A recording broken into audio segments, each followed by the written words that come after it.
What is print people? Welcome back to Custom 3D. I'm Max, and by popular demand, we're going to go over Prusa Slicer and Ultimaker Cura in today's video. However, it's not going to be the software. We're going to go over some prints that I did, and I'm going to show you the main differences in how these prints are printed using these two different slicers. And believe it or not, there are some pretty large differences that may make one better than the other for different prints. So without further ado, let's get started.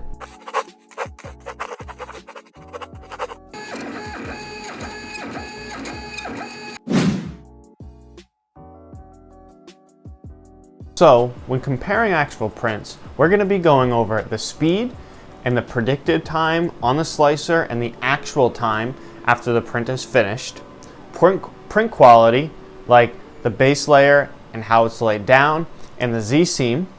And then we're going to go over the temperatures that come with the standard PLA profiles on these slicers. So the first thing we're going to go over is speed.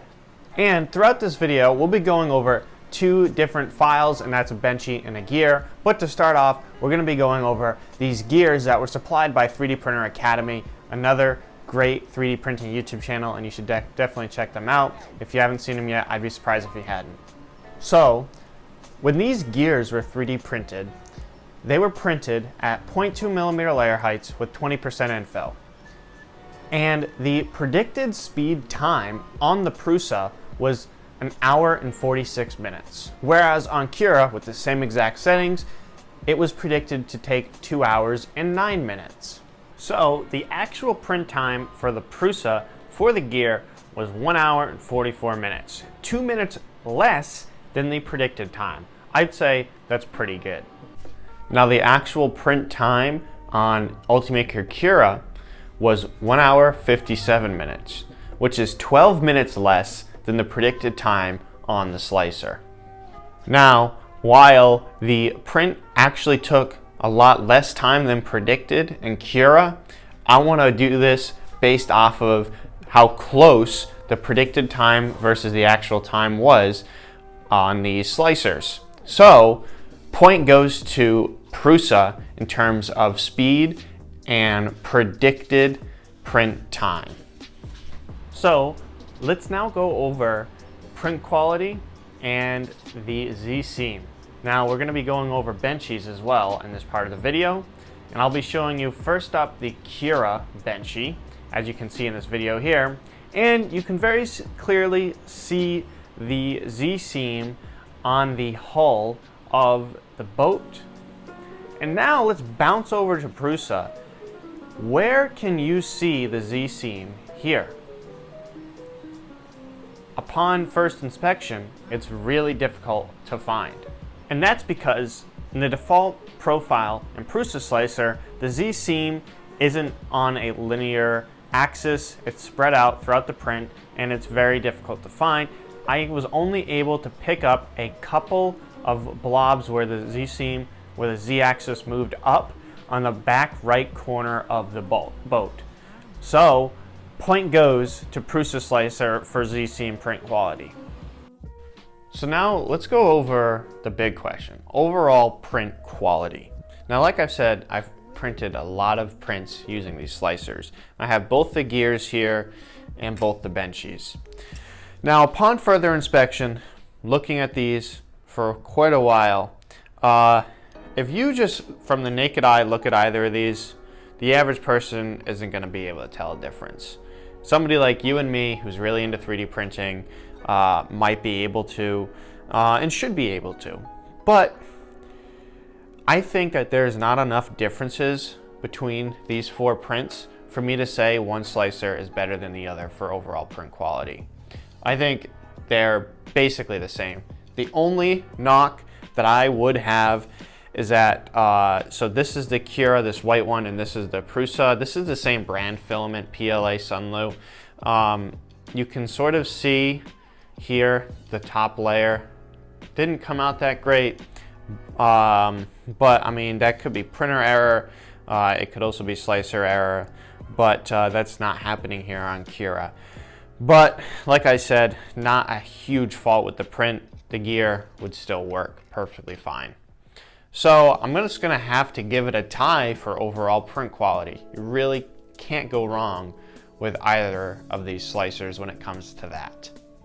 Now, I've been 3D printing for just about 6 years now, and the first slicer that I was introduced to was Ultimaker Cura. But throughout the years, I have printed thousands, if not tens of thousands of hours using both of these slicers. And something that didn't happen in my testing just for this video was something that does happen to me all the time. For me, first layer bed adhesion in Prusa slicer is not even close to as good as it is with my luck with Cura. For some reason, Prusa slicer's first layer moves fast, and I understand you can change that in the settings, but we're going after default profiles here. And I just don't get as good adhesion with Prusa slicer as I do with Cura. And I think that has to do with speed of the first layer and how the printer moves around on the bed while it's printing. With Cura, it seems that most of the time movements stay close together and they're a little slower, and like I said again, that can be changed. But in terms of where the gear in this question starts, it doesn't move from one side of the gear to the other, it stays in one linear motion, whereas Prusa slicer jumps around a lot, trying to get the most speed possible out of the print. So for me, base layer quality goes to Cura. So lastly, we're gonna go over temperature. And with the standard PLA profile on Prusa slicer, it goes with a 200 degrees Celsius nozzle and a 40-degree bed, whereas on Cura, you're at the same 200 degree at the nozzle, but 50-degree Celsius on the bed. Now, for most PLAs, I like to print around 210 to 215 degrees. This is where I get the highest print quality. Now, on some PLA material, like the Sunlu that I am using in this, you can get away with that. But if you're printing in some Matter Hackers or other brands of PLA filament, that won't do, and you'll have to go and modify the slicer temperature settings and to get a high quality print. So that's a knock on both of them. I think that they should probably up that to 210 degrees to get better print quality, so that people that getting into the 3D printing industry, they don't have to go tweak settings like that for any type of PLA that they get. So here we are at the end of the video. I really appreciate you sticking around and watching this. I made this video over a couple of days, getting these prints done with everything else that's going on. And I think that both of these slicers are great. The only reason why I actually started using Prusa slicer was because I bought a Prusa Mark III S Plus, and I just felt like it was necessary to use the slicer that comes with the printer, and Prusa slicer has a great track record, and as well does Cura. Now, my recommendation to you would be, if you're using either of these slicers and you're having success, you don't need to switch. If they're working fine for you, just keep using them. However, if you feel like changing things up, learning more about 3D printing or more about different slicers, go ahead and change it. But my preference still stands the same based off of the software video I made. I like using these slicers for different prints. It's really difficult for me to describe which prints I like to use them for, but I guess I'll try to. When it comes to the larger prints, and it's easier to change nozzle size and tweak some speed settings, I prefer to use Cura. I printed a Clone Trooper helmet and I used Cura. I used a 0.8mm nozzle, and it was very easy to change, and it worked great. And actually on that print, the actual print time was very similar to the predicted print time on the slicer.